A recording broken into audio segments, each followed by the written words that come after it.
Welcome back to our YouTube channel. आज का जो वीडियो है हमारा फॉरेंसिक सीरोलॉजी में हम लोगों ने ब्लड स्टेन स्टार्ट किया था, तो उसी पर बेस्ड होने वाला है, जिसमें हम फॉर्मेशन ऑफ ब्लड स्टेन देखेंगे। तो क्या होता है देख लेते हैं। बेसिकली बिल्कुल शॉर्ट वीडियो होने वाला है, बहुत ज़्यादा ही नहीं समझाऊंगी इसमें, क्योंकि बहुत ज़्यादा बड़ा वीडियो हो जाता है, लेंथी वीडियो हो जाता है, तो थोड़ा कन्फ्यूजन होता है। वन बाय वन करके आप देखोगे तो आपको अच्छे से समझ में आ जाएगा यहाँ से। ठीक है, देखो क्या होता है formation of blood stain. The formation of blood drop plate is a complex event. ये कॉम्प्लेक्स इवेंट होता है दैट इन्फ्लुएंस्ड बाय विस्कोसिटी, जो कि विस्कोसिटी पर डिपेंड करता है, सरफेस टेंशन पर डिपेंड करता है, कोएशन फोर्स पर डिपेंड करता है, ग्रेविटी पर डिपेंड करता है। ये चीज़ें आपको याद रखनी है। ये 5 चीज़ें यहाँ से आपको याद रखनी है। वी मतलब, एक सेकेंड, वी मतलब क्या हो गया आपका, वी मतलब होता है विस्कोसिटी। ठीक है, फिर आपका सरफेस टेंशन से एस, और कोएशन फोर्स से सी, एंड ग्रेविटी से जी। VSCG ये आपको याद रखना है। ठीक है, ये इंपॉर्टेंट है यहाँ से। Blood is the viscous, and ये विस्कस होता है क्योंकि ब्लड जो होता है वो विस्कस होता है। And the blood viscosity is the measure of the blood resistance, और विस्कोसिटी जो है वो टोटली ब्लड रेसिस्टेंस के फ्लो पर डिपेंड करती है। जो ब्लड का रेसिस्टेंस फ्लो होता है उसको अपन विस्कोसिटी ऑफ ब्लड बोल देते हैं। और ये कितनी होती है, approximately 5 times greater than the water.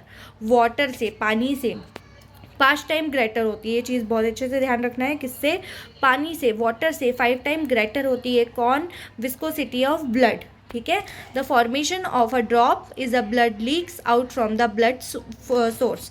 जो फॉर्मेशन होता है ब्लड का वो ब्लड लीक्स से बाहर आता है from the blood source. Okay, आगे देखते हैं। The surface tension of the blood cause it to hang from the opening of a blood source and to from the pendant drop of the blood molecules of a blood drops। जो surface tension है of the blood cause it hang, ये क्या करता है, hang cause करता है from the opening of a blood source. Blood source की opening से, जहाँ से भी ब्लड आ रहे हैं वहाँ से, या तो आपके हो सकता है किसी का हाथ कटा हो तो वहाँ से ब्लड आ रहा है, तो वो जो ब्लड सोर्स है वहाँ से। To from the pendant drop of the blood molecule of the drop are held together. उसके बाद में वो नीचे गिरते गिरते ड्रॉप्स हेल्ड होते together by cohesion force, cohesion force की वजह से, और मेंटेन करते एक शेप को। ठीक है, जो कि सरफेस टेंशन की वजह से आपको देखने को मिलता है। क्लियर है, ये हो गया उसका फॉर्मेशन।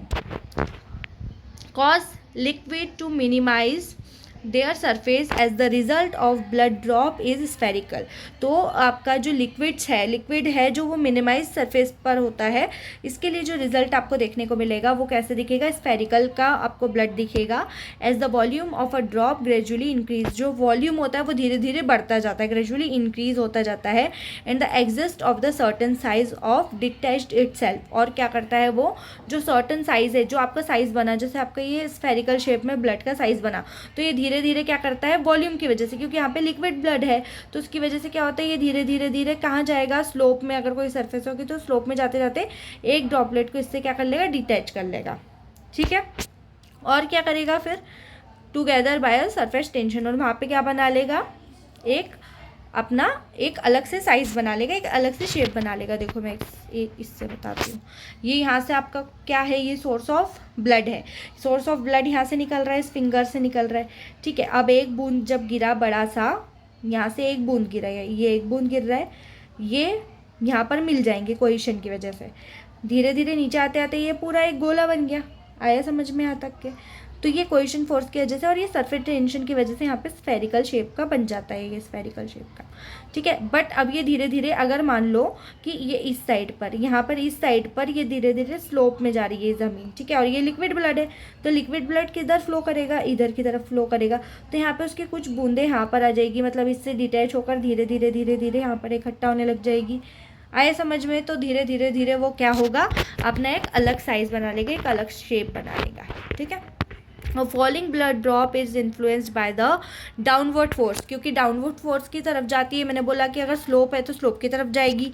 ठीक है, ऑफ अ ग्रेविटी, ग्रेविटी की तरफ भी जाती है। ग्रेविटी की तरफ अगर ब्लड है तो वो हवा में तो नहीं उड़ता ना, ग्रेविटी की वजह से भी हम चल पाते हैं, ग्रेविटी की वजह से ही सब कुछ चीज़ें हैं। तो ग्रेविटी की वजह से क्या जाएगा, वो नीचे जाएगा ब्लड। ठीक है, and the air resistance that act opposite.